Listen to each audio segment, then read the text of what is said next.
My wedding was 11 weeks away when I found a child's shirt hidden in my fiancé's things. He called me paranoid. Then a stranger messaged him about a little boy. I demanded an explanation. He started crying and said, "I've been seeing my son for 8 months." Until that moment, I didn't know my fiancé had a son. Logan and I had been together for almost 8 years. We had signed a new lease, combined most of our belongings, and paid deposits for a fall wedding. 3 months earlier, we had moved closer to the town where he grew up. His mother, Ruth, had encouraged it for years, especially after we became engaged. She kept saying we would appreciate having family nearby once we had children of our own. At the time, I thought she was being supportive. The house had a spare bedroom. Logan and I had already discussed turning it into a nursery someday. I didn't know he was considering it for a child who already existed. The day I found the shirt, I was unpacking the last few boxes in our bedroom.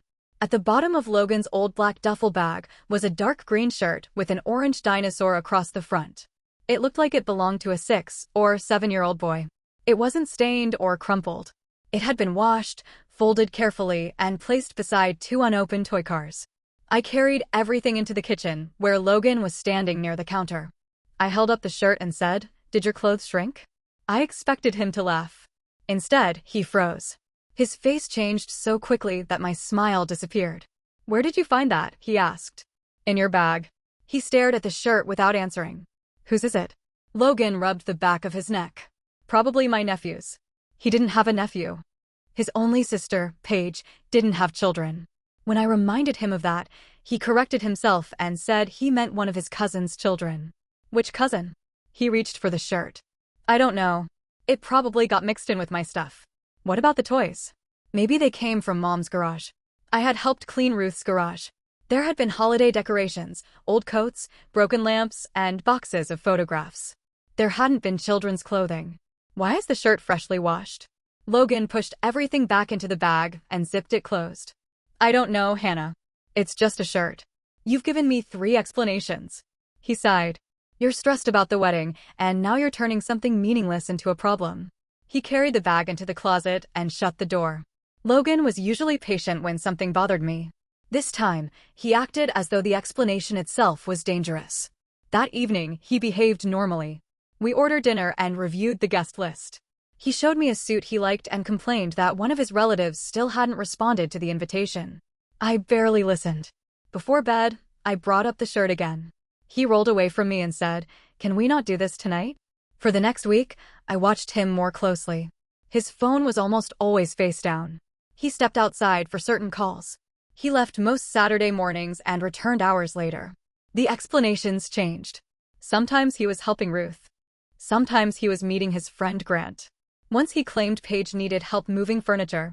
When I casually mentioned it to Paige, she hesitated before saying she had forgotten about it. That small pause told me she knew something. The following Saturday, Logan left his phone charging beside the bed while he showered. I wasn't trying to search it. I was folding laundry when the screen lit up. The message preview said, "Henry keeps asking when you're coming again." The sender was saved as Maya. I knew that name. During the first year of our relationship, Logan and I had separated for 4 months. We had moved too quickly, panicked, and decided to spend time apart. We both dated other people. When we got back together, we agreed not to interrogate each other about those months. Logan told me he had briefly seen a woman named Maya, but he described it as casual. I never knew there had been a pregnancy. When he came downstairs, his hair was still wet. I was sitting at the kitchen table with his phone in front of me. I hadn't unlocked it. I didn't need to. "Who is Henry?" Logan stopped walking. For several seconds, neither of us moved. Then he slowly pulled out the chair across from me and sat down. "I was going to tell you." The words confirmed that nothing about the message was innocent. "Who is he?" Logan covered his face with both hands. When he lowered them, his eyes were wet. "Henry is my son." I let out a short, nervous laugh because my brain rejected the sentence. "Your godson." He shook his head. "My biological son." Henry was 7. The timing matched our separation. Logan said Maya discovered she was pregnant shortly after they stopped seeing each other. By then, she had reconciled with a former boyfriend who wanted to raise the baby with her. According to Logan, she asked him to stay away. He claimed he offered financial support, but Maya refused.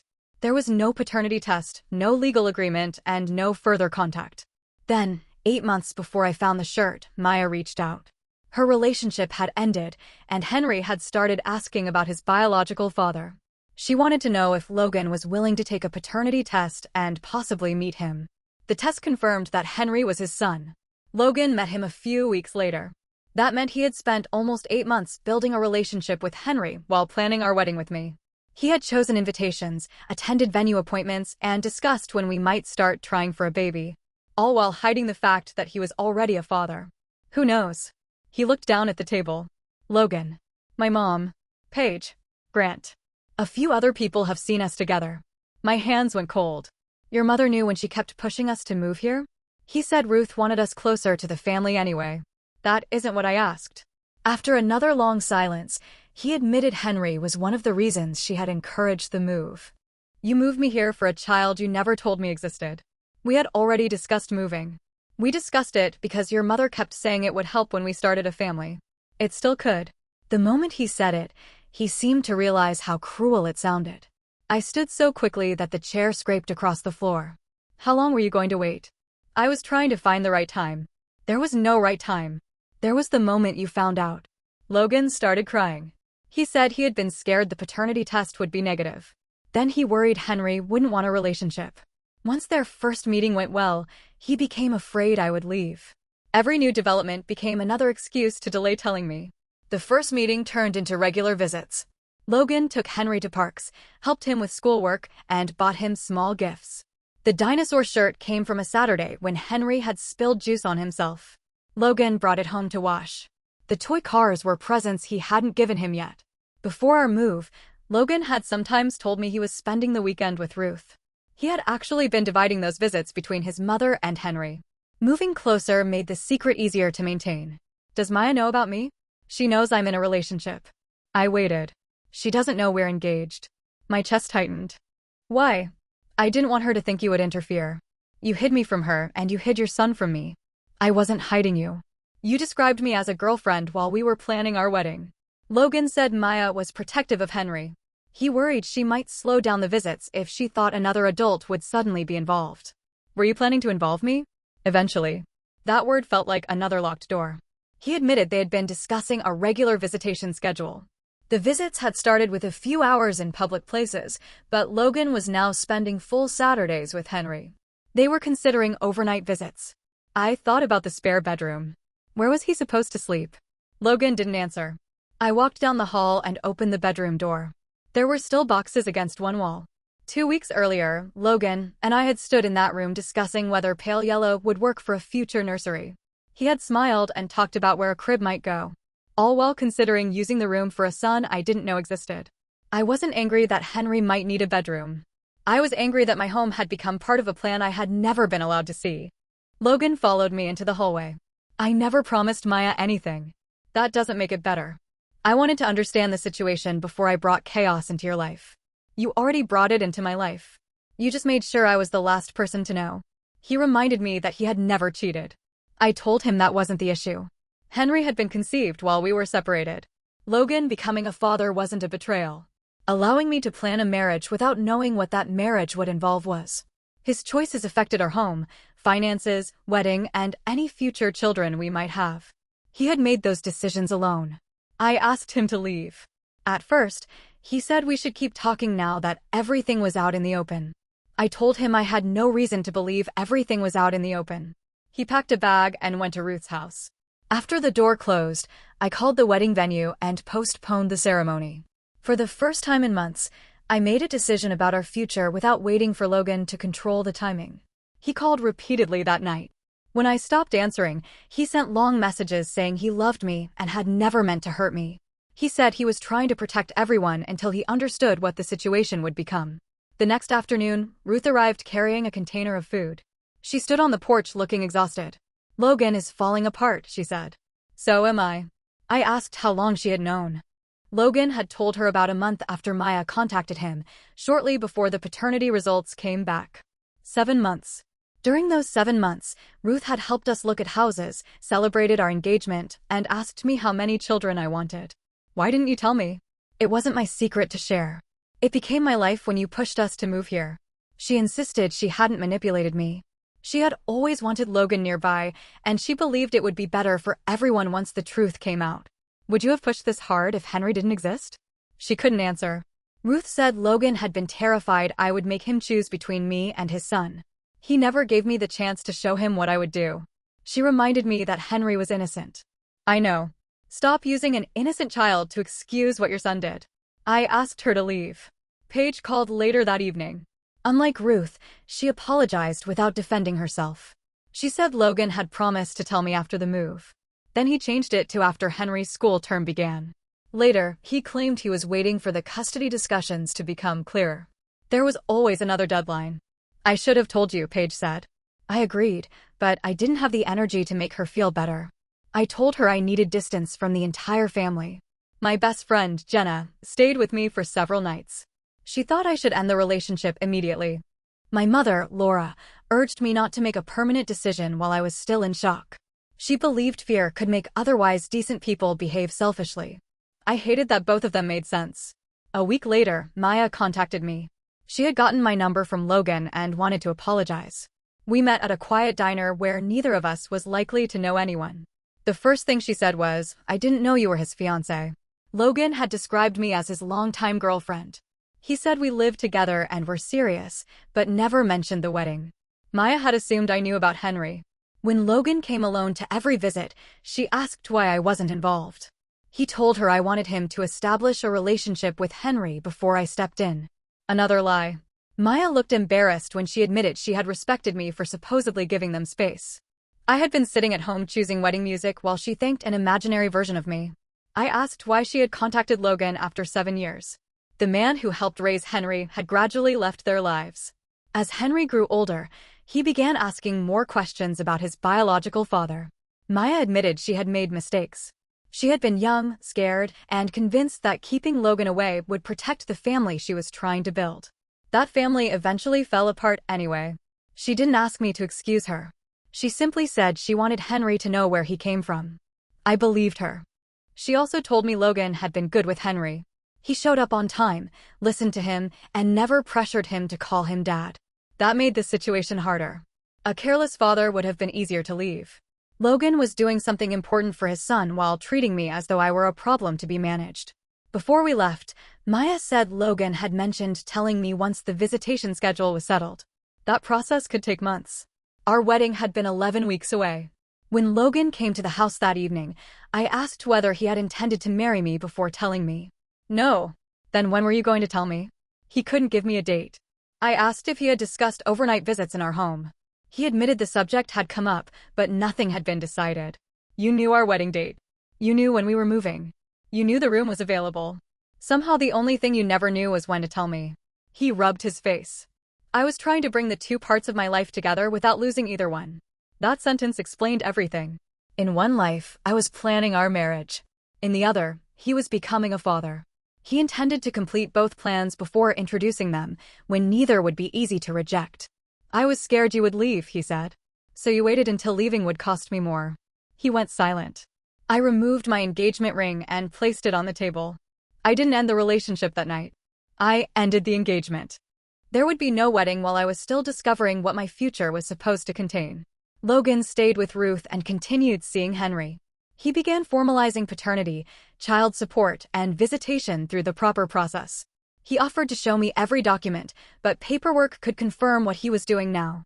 It couldn't change how he had handled the previous 8 months. He asked me to attend counseling. I agreed to a few sessions because I needed to know whether anything remained worth saving. During our first appointment, Logan said he had been protecting his chance to become a father. The counselor asked what he believed he had been protecting me from. He had no answer. Eventually, he admitted the truth. He hadn't protected me. He had managed me. He had controlled when I learned the truth, how much information I received, and which choices would still be available once I knew. Hearing him say it mattered. It wasn't forgiveness, but it was the first time he described his actions without hiding behind good intentions. Several weeks later, Maya asked whether I wanted to meet Henry. I almost refused. I didn't want a child used to repair an adult relationship. But I also couldn't decide whether I had a future with Logan while avoiding the reality of his son. We agreed to meet at a park. Henry was smaller than I expected. He had Logan's eyes and the same serious expression when he concentrated. He was shy at first, but within 10 minutes, he was telling me everything he knew about dinosaurs. That explained the shirt. While he pushed one of his toy cars along a bench, he asked if I was the person who lived in Logan's house. Yes, I said. He looked at Logan. Is that where I might sleep someday? Logan's face went pale. We haven't decided anything about that, he said quickly. Henry shrugged and returned to his toy. I stayed calm until I reached the restroom. Then I locked myself inside a stall and cried. Logan had spoken to Henry about our home. Maybe it hadn't been a promise, but it was enough for a 7-year-old to remember. When I came outside, Logan was waiting near the path. I'm sorry, he said. You keep apologizing after I discover another piece. He insisted there was nothing else. Maybe that was true. The problem was that I no longer trusted my ability to recognize the full truth when it came from him. I didn't regret meeting Henry. He was funny, curious, and completely innocent. Before we left, he gave me a paper dinosaur he had folded himself. My name was written unevenly across one wing. I kept it. I could imagine caring about him. I could picture weekend breakfasts, school projects, and endless conversations about creatures that had been extinct for millions of years. That possibility hurt more than anger. The obstacle had never been Henry. It was the fact that Logan had planned my place in his son's life before giving me the information needed to choose it. 2 months after the postponed wedding, Logan asked whether he could come home. I said no. For a while, we continued counseling. He stopped asking for quick forgiveness. He accepted responsibility for the lost wedding deposits and paid them himself.